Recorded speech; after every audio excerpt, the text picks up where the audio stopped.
How's it going, everyone?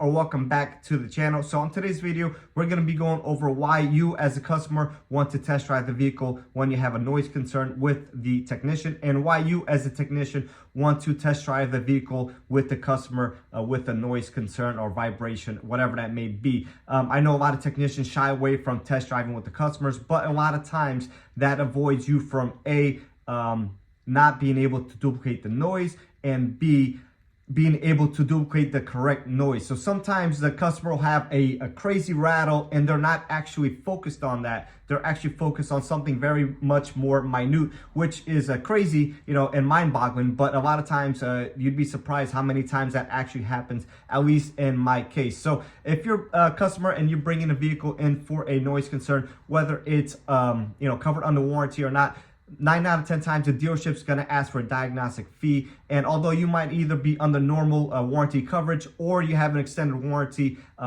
we do this just in case the concern with your vehicle isn't covered by a warrantyable item. So for example, yesterday I had a 21 Accord and it had 36,000 miles, 36,000 miles.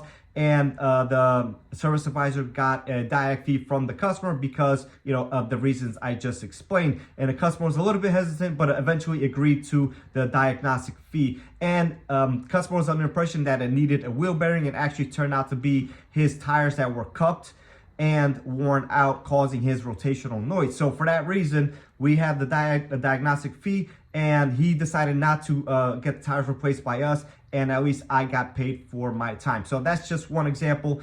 If it ends up being a wheel bearing, for example, then we're gonna obviously cover the repair, and you won't be charged anything for your diagnostic fee. So now, if you have something a little bit less consistent, maybe a noise while turning, or a noise over certain bumps, or a noise maybe coming out of a driveway where there's some chassis flex going on, you're gonna want to, again, test drive with the technician, and B, you're gonna want to have as much information as possible for the technician. So any sort of pattern or anything that's gonna help the technician, be able to reproduce that noise. So, every 30 miles an hour, once I reach 30 miles an hour, over certain bumps, smaller, bigger bumps, when it's colder out, when it's warmer out, in the morning, at night, whatever the case may be, maybe in the rain, whatever sort of pattern you could pick up to help the technician diagnose that noise,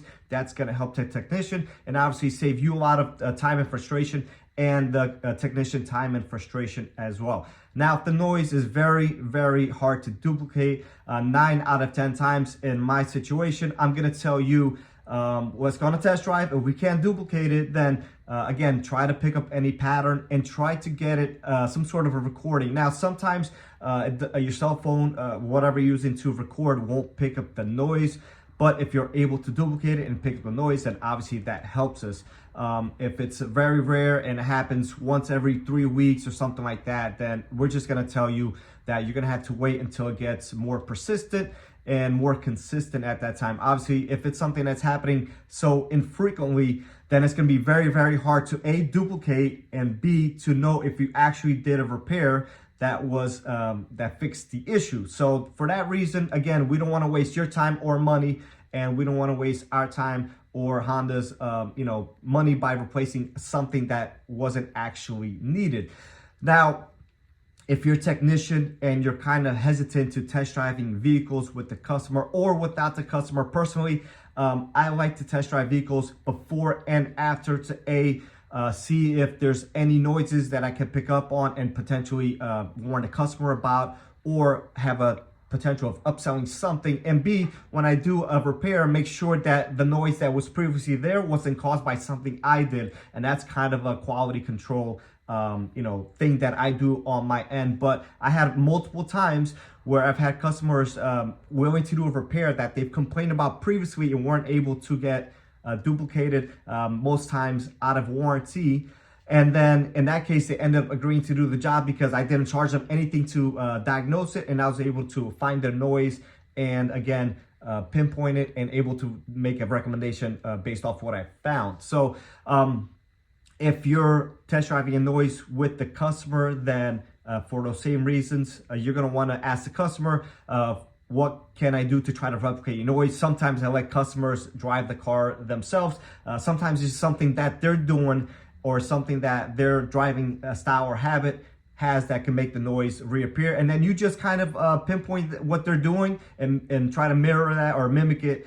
So when you finally get to test drive the car and you're trying to, to isolate the noise, you could try to mimic their driving conditions as best as possible. Now, I usually give the customers 5 to 10 minutes to try to help me pinpoint the noise. If we can't duplicate it, then I'm going to tell you, I'm going to put on a lift, make sure everything is safe, make sure all the suspension components are good, and then try to tell you to, pick up patterns once again, and come back when it's more consistent. So once again, this video is just to show both the consumer and the technician that it's okay to really be on the same page and work together. That usually works out for the best. I know a lot of times techs get undercut for these diagnostic procedures and times that they spend on the vehicles, but if you're chasing the wrong noise, you're only going to lose more time and frustrate yourself along with the customer and the service advisor and potentially your service manager as well if he has to get involved. So in order to avoid all that as much as possible, I try to test drive vehicles with customers.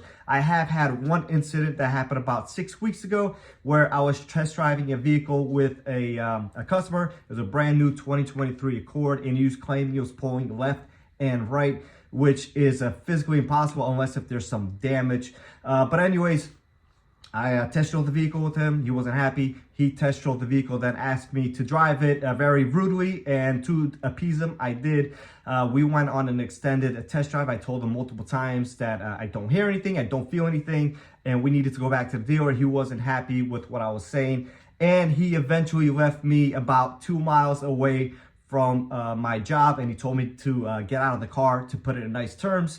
And I respectfully did so, and I called my manager and got picked up from that location, and also warned him that the customer was going back to the dealership, coming in hot, and just to kind of put everyone on the same page. And eventually the police had to get involved, and it is what it is. That's a very rare situation. Usually customers are pretty understanding, and as long as everyone's treating each other and we're communicating like adults, typically leads to a good relationship. So hopefully this video helps customers and both technicians out there. And if you guys have any personal suggestions on either end, or some stories of something good or bad scenarios that have happened to you with dealerships, or as a technician with customers, make sure you do share them in the comment section down below. And with that being said, guys, I'll catch you guys on the next video.